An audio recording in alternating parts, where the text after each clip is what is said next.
What is up, YouTube? Yard Soul Cycles, coming at you with two different bikes. And the reason I'm doing this video is because one of my friends asked me, well, one of my coworkers asked me, hey, can you do some work on my bike? You know, I want to make it a commuter. After looking at it, I was like, dude, it's a nice bike, but this is a racing bike, not a commuting bike. He goes, well, what's the difference? And how do you know the difference? He's like, well, how do you know the difference? I was like, I'm a nerd. I'm a bike nerd. I can tell you the difference on subtle things, and I'm going to show you the difference between an old steel racing bike and the old steel commuter bike. That way, if you're at a swap meet or at a thrift store or anywhere selling used bikes, you're able to tell the difference almost instantly. First thing you want to look at are the brakes. Are they caliper brakes? If they're caliper brakes, you're going to run into some clearance issues if you want to put some wider tires on it. They do work great. They're great brakes. They've been using them for years. That's a racing style bike frame. If you're going to do commuting style, you want to look for something like this. You want to run cantilevers. You want to run V brakes. Nowadays, disc brakes makes that a little bit harder to notice, but on the older ones, if you see cantilever style brakes or V brakes, it's a touring bike. Another thing you want to look for are these Boses right here, or eyelids, to run a rack. This makes it easier for you guys to attach a rack. Now granted, this one up here has a rack, but look, they had to use a bracket here. And I've never seen this before. I've never seen it go through the seat stays. I've always seen it attached to the seat stay. This is a cool way to do it, guys. Like, this is a really cool way to do it. And then it has brackets here. So obviously, you could make this work. But if you're going to, if you want a touring bike, you're going to add all this weight on it, and eventually, you know, the brackets are going to fail before just bolting it directly to the bike. So that's why you have all the eyelids on the touring style. Another thing to look are, we're going to do this in one, is the drops. The drops on a racing bike are really narrow because they want to keep the wheel length really short to get you that more compact. The gearing is going to be very small. Once again, yes, you could change the wheels, but originally they came with really small gearing because they were meant to go fast. Rear derailleur, obviously you got small gears, small cage. Makes sense, right? You don't need a long cage, all that added weight, if you don't have long gears. On the touring side, granted, not original wheels, not original gears, I know that, but you're going to see the gears go a little bit bigger on this one. You're going to see the drops get a little bit longer. That way you could extend the wheel back and create a longer wheelbase or a shorter wheelbase, depends what you want. Longer cage derailleur, and these are the original. This is the original group on this one, so that I know for sure. So you see how much longer the derailleur is on this one versus that one, and that's to cover the bigger cog. Another quick way to notice if it has the group is this one has two in the front. 1, 2. That's it. Racing bikes from this era only came with 2 chain rings on it. Why? Added weight. You know, if you had a small one, that was to go slower. You don't want to go slower if you're in a race.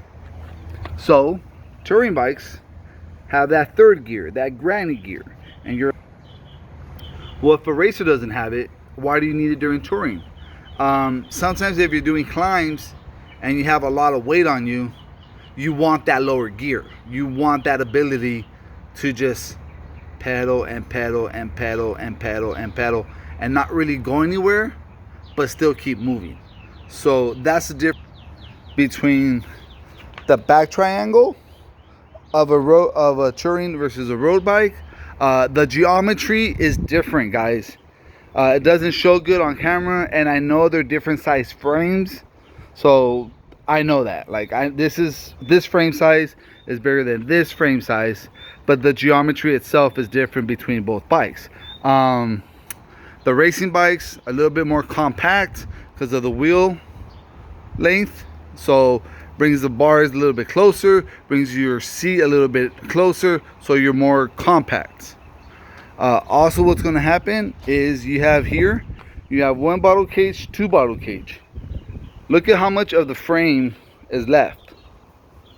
You're like, well, that's a pretty big area of the frame to use, right? But if you're touring and you want to use a bag frame, this one has one bottle cage here and one on the bottom. So both have two bottle cages, but this one, you have all that frame to mount stuff.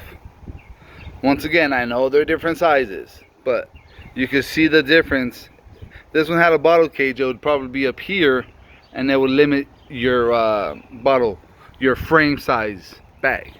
Another thing to look forward is the forks. The racing style forks come down and have a slight edge on the bottom. I don't know if you can see that, it's almost straight. And then a little fold. On the racing style, on the touring style, they kind of curve a little better. Like the curve starts higher than just straight, and then a slight curve. It just, you know, it kind of flows better with this one. And obviously you have the eyelids in the front in case you want to run a front rack. And you're like, well, why do you need them in the front and in the back? Weight distribution. Woo! I almost dropped my phone. Weight distribution. If you're running and you're doing 40 pounds, 20 in the back, 20 in the front. As you can tell, these over here, apart from having a smaller tire clearance, they have no eyelids to run a rack. You could add them, but it doesn't have them. And you heard me mention tire width a few times. Why do I care about tire width? Older steel road bikes, racing road bikes, had really narrow tires. I think you could run like a 30 on them, and it was just efficiency.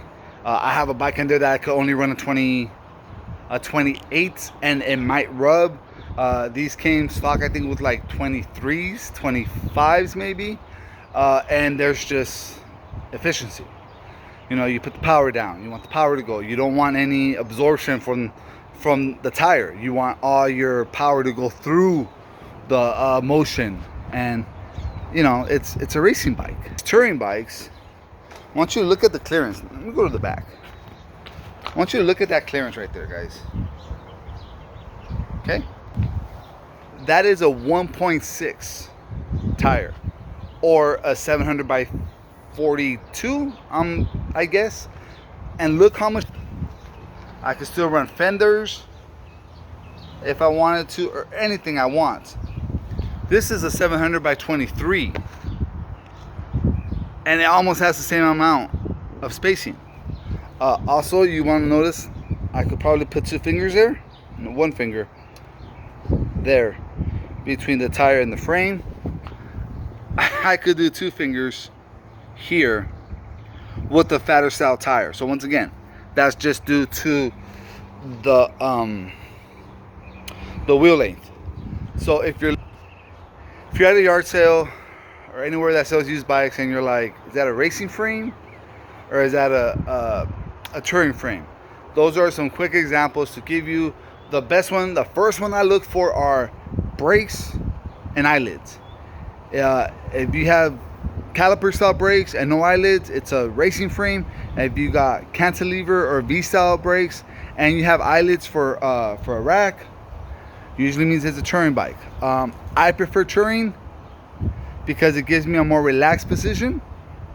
Either one will work for you. I just prefer that for myself.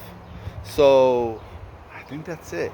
I'm sure I missed a couple of like really nerdy details, or like I didn't dive completely in to the details, but this is just something quick you can look at if you're at a swap meet or a yard sale and you see a frame and you're like, ooh, I wonder what kind of frame that is. Just once again, just look for those little details and you'll be able to tell if it's a racing or a comfort gravel adventure type bike. So this video is a lot longer than I thought it was going to be. So Yard Sale Cycles.